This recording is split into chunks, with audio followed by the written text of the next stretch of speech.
Hello, this is I Do Damage and welcome back to the channel.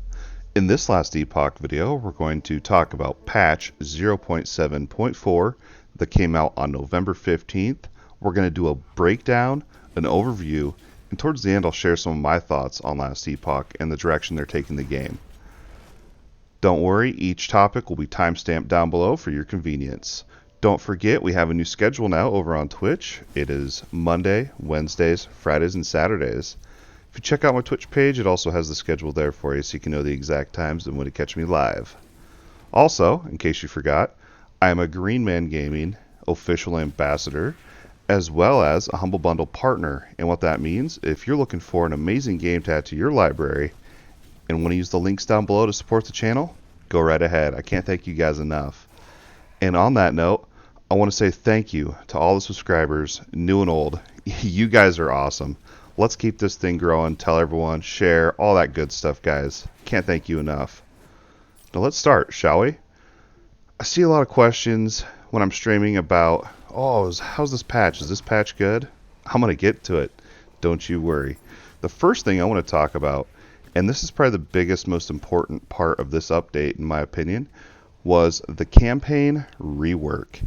And not only that, they added in some things to make the campaign and the story, the journey of the story, feel a lot more beefy. The last patch we did a speed run, and I'm going to tell you right now, the story was nice, but it just felt like it needed more. And I'm happy to say in this patch they've reworked the layouts of some of the different acts, and they've added in a few more dungeons throughout the story, and they also added in time rifts.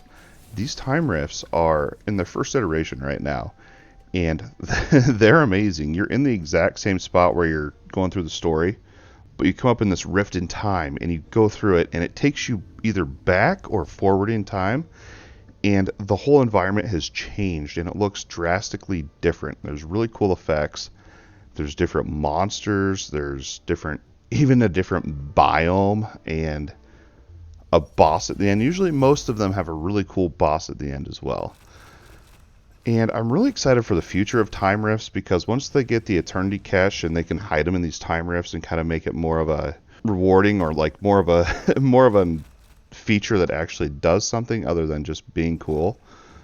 I can't wait for that day. But as it is right now, the campaign rework, I love it. There's so much to do. I feel like for a first time player, going through the journey of the storyline, if you do all the side quests and time rifts and just really enjoy your time, you could probably get a solid 15 or 20 hours out of the game, or just the story right now. That's not even starting on the end game. Again, that depends on your playstyle, right? The next big highlight in patch 0.7.4 was the Mastery class rework. This was also a huge change. This patch really made me happy, guys, if you haven't noticed. The Mastery class, you have to go through, and I won't spoil it. I may upload a video in the future showing how to get your Mastery class and some tips for that, because it can be kind of tricky. But I just want to tell you that it is really cool how you actually get your Mastery class, the quest for it, and then actually deciding it. And then when you actually do get your Mastery, it's like, oh my gosh, I am actually this Mastery class right now. For example, on my Primalist Beastmaster, I had Wolf, and I had a couple different pets out, and I always just wanted more. And the moment I got that mastery and became a true Beastmaster, I got an extra pet. Me and my pets did more damage, all these really cool things. And I felt like a true Beastmaster, that I had really committed on that character to be that role and that type of player. And I love that. I like to see that type of commitment in a game, because their mastery classes, once you choose, cannot be redone. It's a commitment that you have to stick with all the way through. Also, this patch, they added new skills, and also some existing skills got skill trees finally. So let's kind of go through that, and I'll just kind of comment on each one a little bit here. First of all, Beast Mastery got a raptor pet, which is super cool. It has a frenzy ability, which makes it pretty much just go ham on enemies. I love the pet. I think it's really cool. The Primalist got a Maelstrom AoE, and I did try it out, and I think unless you're doing a totem build, I'm not a huge fan of it. it feels like it's either good for a melee build or a totem build. And the reason I say that is because it's an AoE that follows you, and you can make it do cool effects and stuff. And there's even a note in there where you can cast Maelstrom on each of your totems. So it could be really cool for that. That's like a whole other build idea right there. And then on the Sorcerer, they got the spell Disintegrate, which is a channeled beam that does fire and lightning to start. I'm sure in the nodes you can tweak the damage types and all that fun stuff too. And then on the Spellblade, we got Static, and to be clear, I haven't played a lot of Mage, but this Static skill sounded really cool and made me kind of want to go back and play Mage now. Pretty much it's this buff that whenever you move or get hit or anything, you just charge up static stacks, up to 100 stacks. And then whenever you discharge them, you deal shock or lightning damage out to all these enemies around you. So that sounds really cool.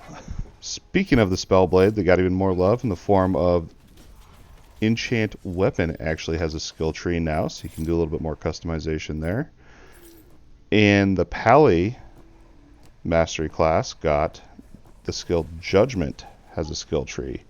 So maybe when they add more multiplayer, maybe there's some build variants in there for more of a DPS type of ability. I don't know. I haven't really played much with the Paladin. And the Forge Guard, which is another class that I want to build, got their Manifest Armor finally has a skill tree. And I've been excited for that one. We'll have to see if we can work something out with that finally for the Forge Guard. And that's going to be it pretty much for the biggest highlights of the new patch. They did a ton of skill balancing passes, quality of life changes.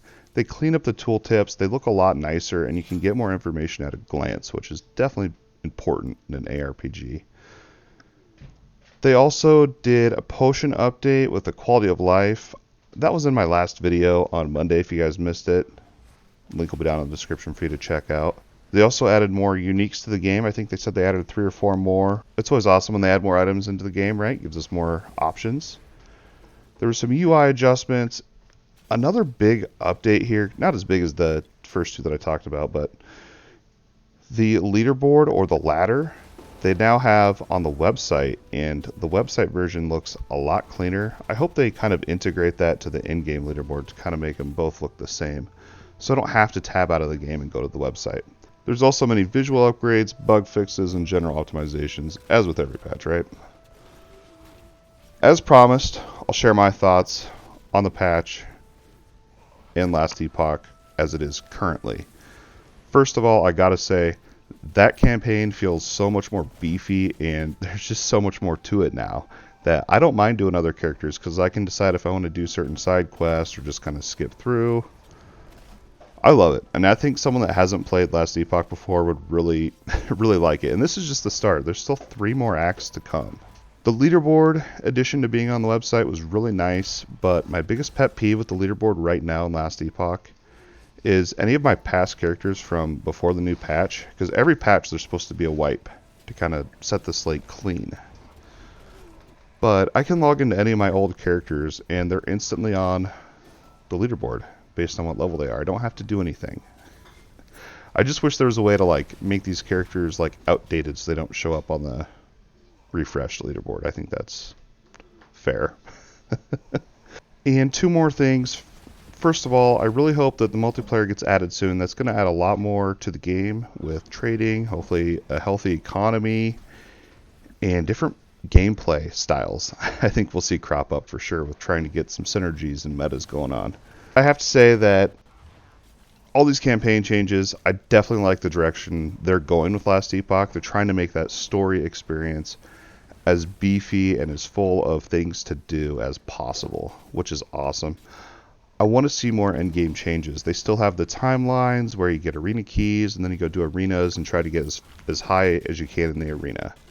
And I know it's kind of a placeholder, and I don't think that's going to be the true endgame when the game releases. I would like to see more of the endgame features in-game ready so I can check them out. I'm really excited. I think this game has a ton of potential. And if you're a person that loves builds, customizing your character, theory crafting, planning out builds, executing those builds and see how they work in practice, you should definitely check out Last Epoch. I think right now is a good time to jump in. As always, if you enjoyed this video, don't forget to like and subscribe. And thank you for watching. We'll see you next time. My battery's pretty low. Do you see the clarity? Gotta tell you.